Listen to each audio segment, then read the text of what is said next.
Welcome back for this week's video. I have a very special treat this week because we're going to do this in a couple of components because there's a great story that needs to be told here in Marion County about some great educators. And so I am pleased to start this with Miss Kimble, our very own former Rookie Teacher of the Year. It's hard to believe that it's just been a few years. Yes. Who is a remarkable teacher. And so recently you and I and your husband were having a conversation at the Golden Apple Breakfast. I have the great opportunity to spend mornings kicking off actually this year and in quarterly with our amazing Golden Apple teachers.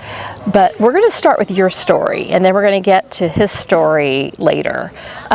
So again, congratulations on all the great work you've done. Thank you. And what I'd love for you to share with everyone is how you came to teaching, because it wasn't through a traditional pathway like a lot of our folks now, right? Absolutely. And every time we talk, what I've noticed is your whole face lights up about your students and your work and how you got inspired about your substitute teaching. And why don't you just tell the story about why you're here? And so I began teaching. My youngest daughter is now in the 8th grade here at Horizon.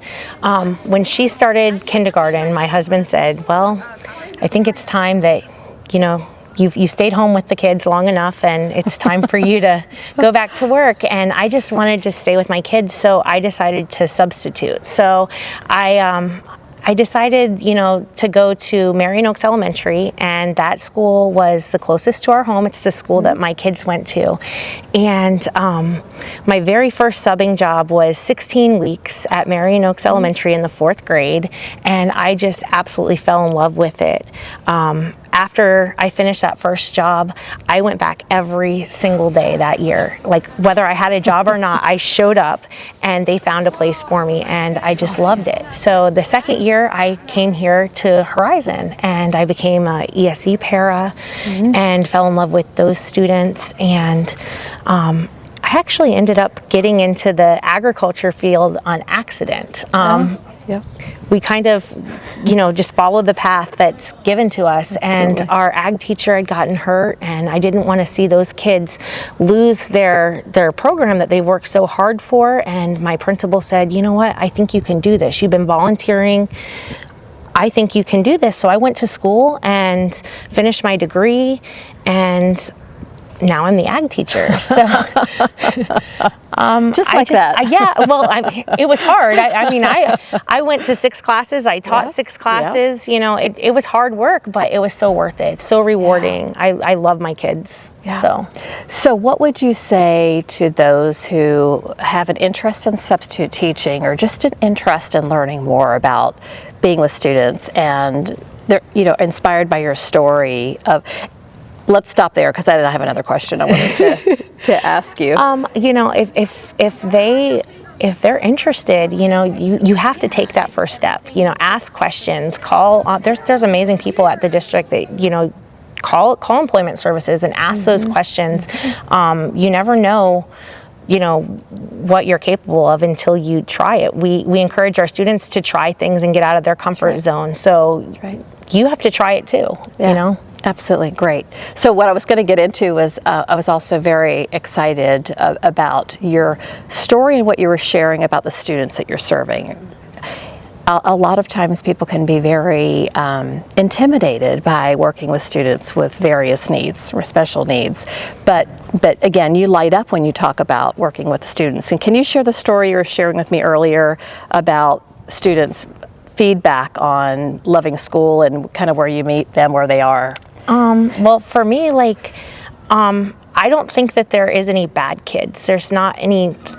Students make poor choices sometimes, but you got to remind them that they're not bad. There's not a bad kid. There's just poor choices, and you got to love on them. You've got to just show them, there's a better choice that they can be making. And I have students that are classified as, they may have like an emotional need or a behavior need, and they tell me that my class is their favorite class. And to me, that means the world. That's a great compliment for me. Yeah. And I love having them in my class. Right. Well, your love for students and your passion for serving them and really supporting them deeply really shows every time I've been in your classroom or been around you and talked about them. So thank you for your service and what you do for all of our students. And we look forward to talking to another family member of yours very shortly, and how you also inspired that person to find their way to the classroom. So thank you so much for all that you do. We appreciate you so much.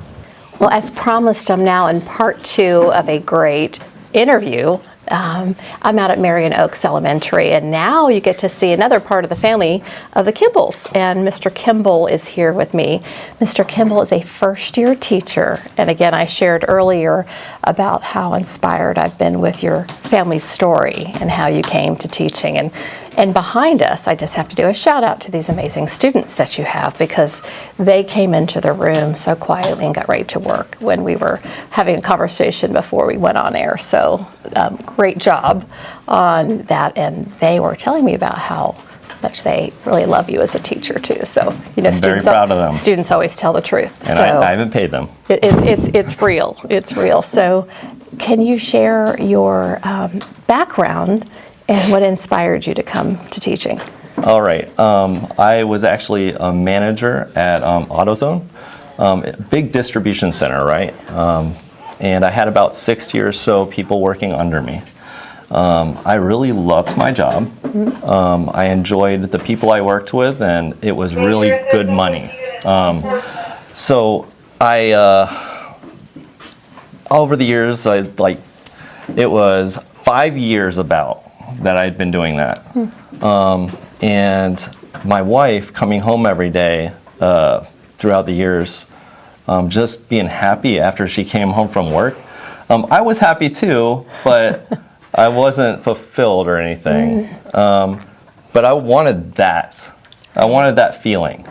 But taking the step over this past summer to step out into something I didn't really know, it was scary. But making that step, you know, going to the job fair and getting to meet all the amazing people that were interviewing, it was a lot. But I did get my foot in the door here by talking with my principal and taking that leap of faith. And once I did, I realized that I probably made a pretty good decision, because yeah, it was a big change in money. Like our family took about a $15,000 pay cut, but when I started teaching, each day I came home, I wanted to come back to work. I wanted to see my kids and see how much they could learn, and just the amazing feeling you get from doing something so rewarding. That's way better than any money you could ever make. It's really a gift, isn't it? Yes. Find something that inspires you.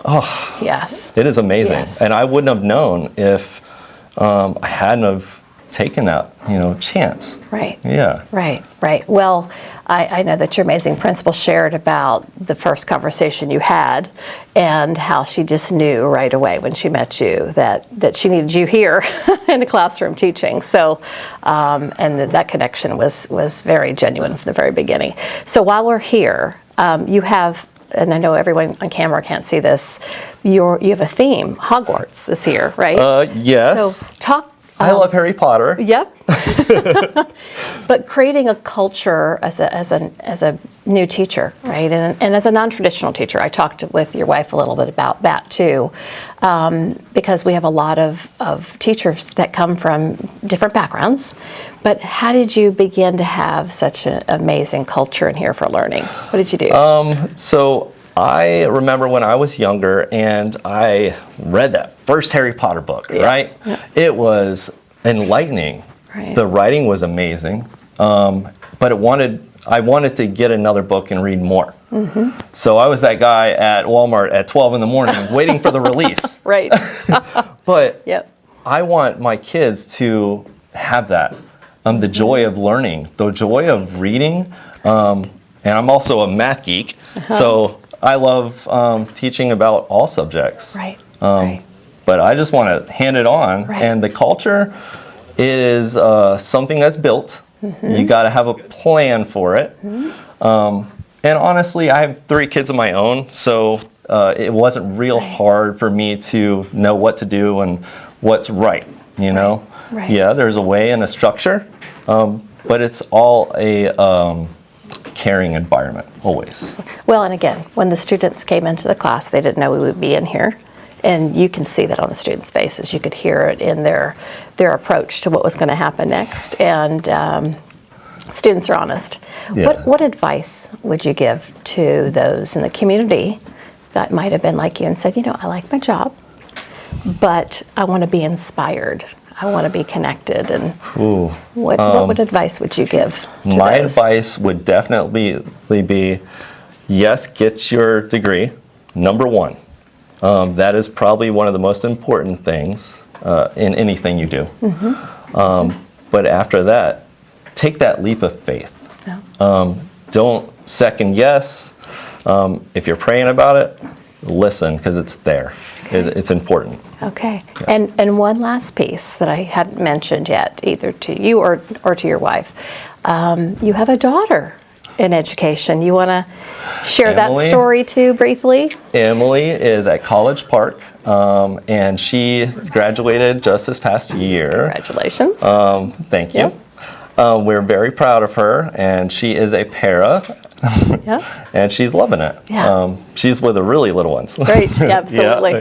Yep. But she is also enjoying it quite well. Wonderful. Well, it's a family affair, and your story, again, your inspiration is very evident. And I just want you guys to be able to share your story and let others know that we'd love to have you be part of this story. It's a great place to be with great people doing great work in Marion County Public Schools. And thank you for what you do. We appreciate you. Thank you so much for having me. Absolutely.